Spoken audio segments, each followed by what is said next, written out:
Yes, aside from that, also donated our lechon belly for today, Mr. Matthew Earwood. Yes, and Miss Early Earwood, nag-donate sila ng lechon belly. Yes, and the Independence Day cake. Of course, we have the GMA Pinoy TV, Mr. Ian Salim, yes, and of course, we also have SNNI. Thank you very much, SNNI, for being here and for being represented. And of course, our dear guests, our beautiful guests in Filipiniana, barong, tuxedos, suits, and ties. Thank you very much for gracing our occasion tonight. All of these wonderfully dressed men and women, Sir Jack, will later be part of our event. We will be awarding a lot of awards for tonight. Of course. We will be giving a lot of awards and we will be having a raffle draw.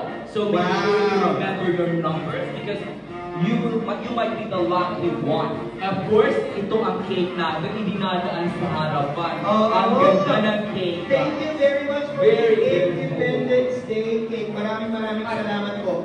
Walang nagpapakabog sa Filipino community. Kita niyo naman. Diba? Iba-iba sila ng drama, guys. Right? Yes. We see our Madame in floral, rose red. Look at Sam. Thank you so much po.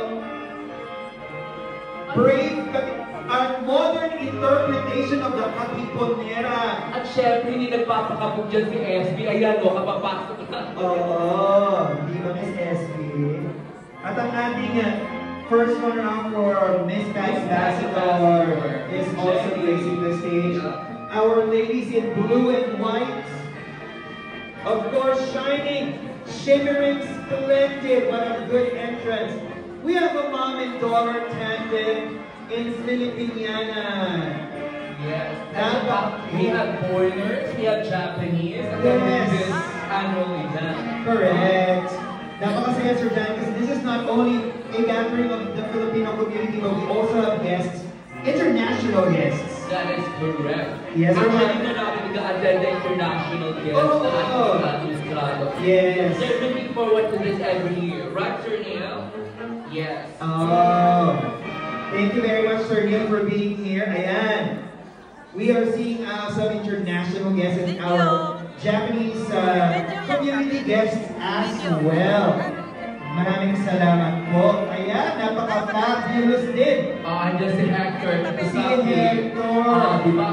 Former, Philippine Festival of Carnival King champion. Para siyang barong and para siyang si ano yun? Alin? Ibong Adang, yung mga prinsipe. Oo, thank you. Ano, balag na si